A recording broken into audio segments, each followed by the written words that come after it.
The 2016-2019 Infiniti Q50 key fob uses a CR2032 battery. Replacing it is a simple DIY task that saves time and money. A low battery can cause issues with remote locking and unlocking functions. You'll need a small flathead screwdriver or plastic pry tool and a new CR2032 battery. The process takes only 5 to 10 minutes.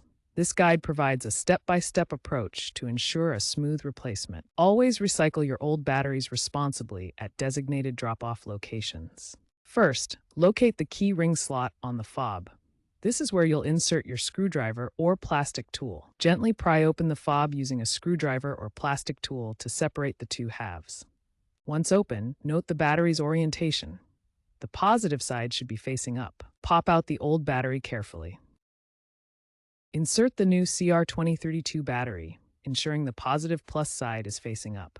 Align the fob halves and snap them back together securely. Test the fob by pressing the buttons to ensure it works. If it doesn't work, double-check the battery polarity and orientation. Ensure you recycle your old battery at a designated drop-off location. If issues persist after battery replacement, consult a professional for further diagnosis.